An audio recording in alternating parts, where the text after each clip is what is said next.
Assalamualaikum warahmatullahi wabarakatuh. Baiklah Anda semuanya, semoga dalam keadaan sehat walafiat. Kemudian tetap semangat dimanapun Anda berada.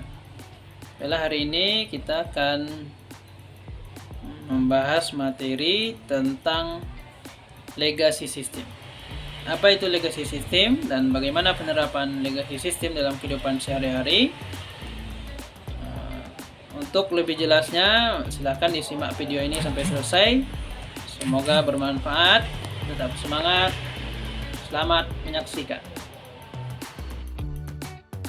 Mudah-mudahan menambah ilmu pengetahuan baru bagi kita semua yang mendengar video ini. Baik Anda semuanya, siapkan diri Anda. Kita akan membahas tentang apa yang disebut dengan legacy system. Baik, pengertian legacy system. Secara literal, legacy system ini adalah warisan. Nah, artinya legacy system adalah sistem lama yang masih tetap digunakan atau diwariskan, itu maksudnya ya. Meskipun sistem baru dengan teknologi yang lebih baru, lebih modern dan lebih efisien sudah muncul. Nah, artinya sistem ini masih tetap digunakan meskipun sudah ada sistem yang baru. Nah, artinya masih bisa dipakai di periode berikutnya. Itu disebut dengan legacy system.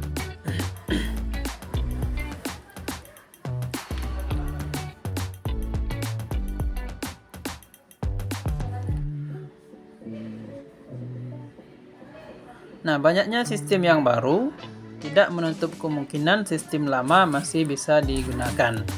Nah, salah satunya adalah sistem yang disebut dengan legacy system. Kemudian,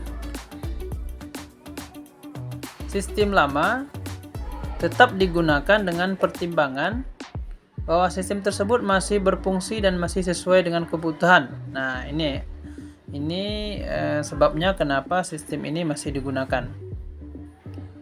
Legacy system sebenarnya meliputi berbagai macam prosedur dan istilah yang tidak lagi relevan untuk digunakan dengan konteks kekinian. Nah,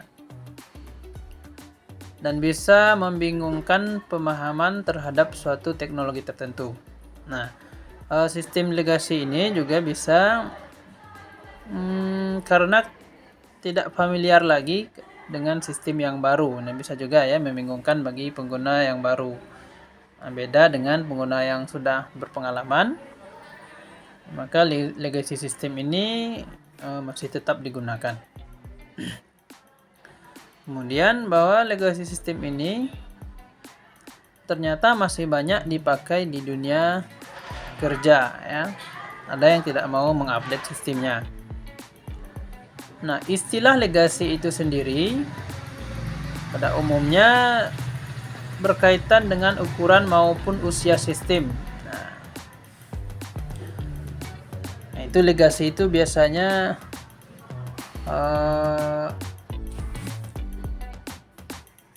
berhubungan dengan usia ya.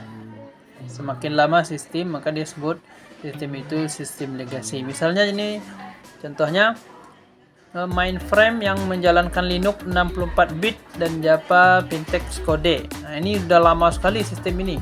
Jarang sekali yang menggunakannya pada saat sekarang ya. Linux itu sendiri pun juga jarang digunakan sekarang. Sekarang sudah menggunakan Windows yang lebih canggih ya. Itu contohnya istilah legacy itu. Kemudian meskipun istilah tersebut biasanya mengacu ke dunia komputer dan software ya. Nah, legacy ini juga biasanya untuk mendeskripsikan berbagai perilaku manusia ya. Metode dan piranti misalnya ya. Timber framing yang digunakan Wattel Daud adalah suatu metode legacy dalam konstruksi gedung. Nah, ini contohnya ya di dunia lain. Selain di bidang komputer, Ternyata di dunia luar pun juga banyak yang masih mempertahankan sistem legasi ini.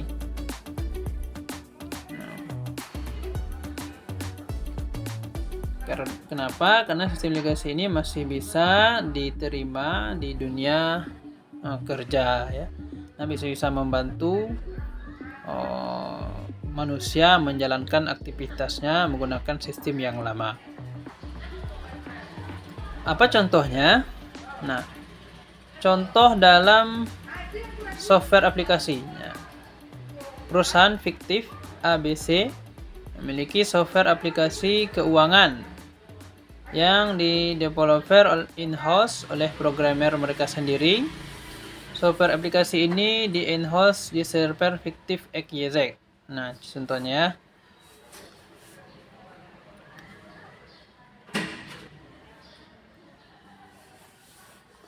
ini salah satu contoh penggunaannya.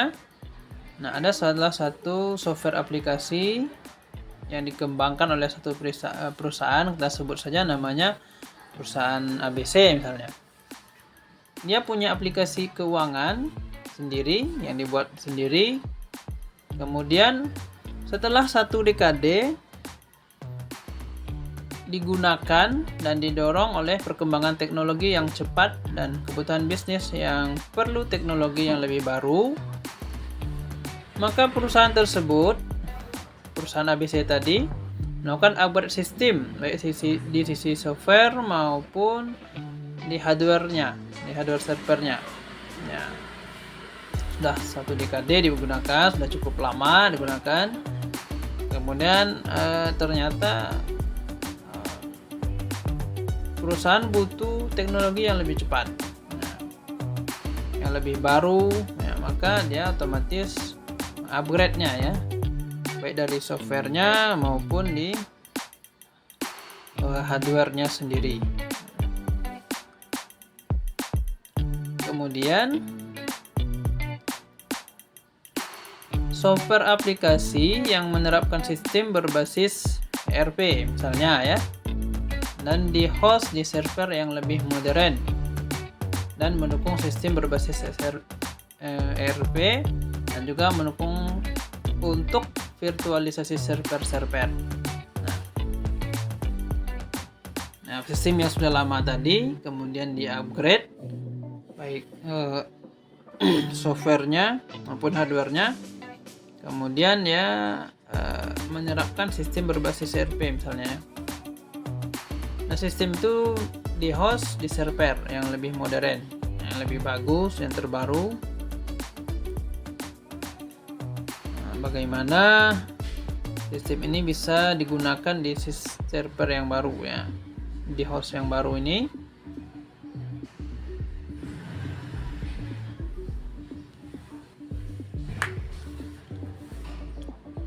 Ini salah satu contoh penerapannya dalam dunia kerja. Kemudian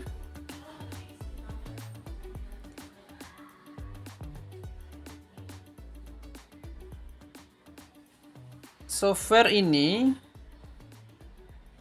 diharapkan nanti bisa digunakan di sistem yang baru. Ya, software yang lama tadi di-upgrade, tidak diubah ya, cuma di-upgrade saja, diperbaiki. Nah, diharapkan bisa berjalan di sistem yang baru ya. Namun demikian, di dalam seluruh fitur yang ada di dalam sistem berbasis ERP, nah, mungkin ada 1 atau 2 fitur yang dibutuhkan oleh perusahaan. Namun tidak terdapat dalam sistem ERP tersebut. Misalnya reporting ya, khusus kebutuhan tertentu. Nah, setelah kita terapkan,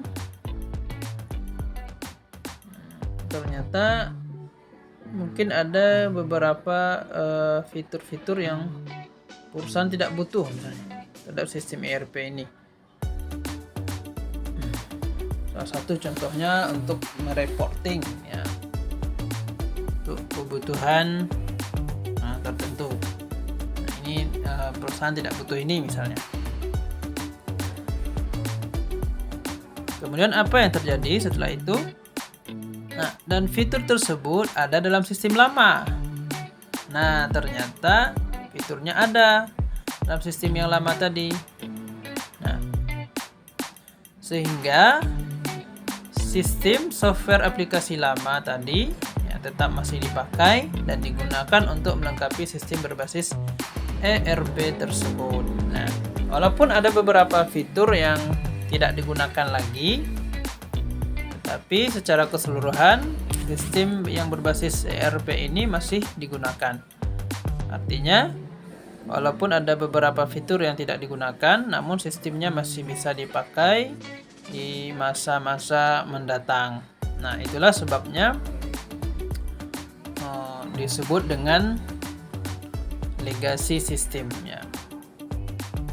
Contohnya tadi ya, walaupun ada beberapa fitur dari sistem lama tidak digunakan, tapi secara keseluruhan masih bisa menjawab kebutuhan perusahaan. Maka perusahaan masih tetap menggunakan sistem yang lama tersebut. Itu alasannya. Kemudian, nah, sistem lama baik software, aplikasi maupun hardware-nya dalam hal ini disebut sistem legacy.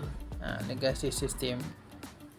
Oke, Ananda dan pemirsa yang melihat video ini, nah, secara keseluruhan dapat kita simpulkan bahwa sistem legacy ini masih bisa digunakan dengan alasan tadi, walaupun sudah diupdate dengan sistem yang baru, ya, sistem lama masih bisa dibutuhkan walaupun ada beberapa fitur yang tidak lagi digunakan oleh sistem. Banyak sekali contohnya ya, seperti sekarang Windows. Dulu ada Windows 2000, 2003, Windows 2007, 2008, 2009, 2010 sekarang ya, sampai 2018. Begitu ya. Yang lama masih bisa digunakan. Nah, barangkali itu lebih kurang yang dapat saya sampaikan dari materi legacy system. Mudah-mudahan menambah ilmu kita.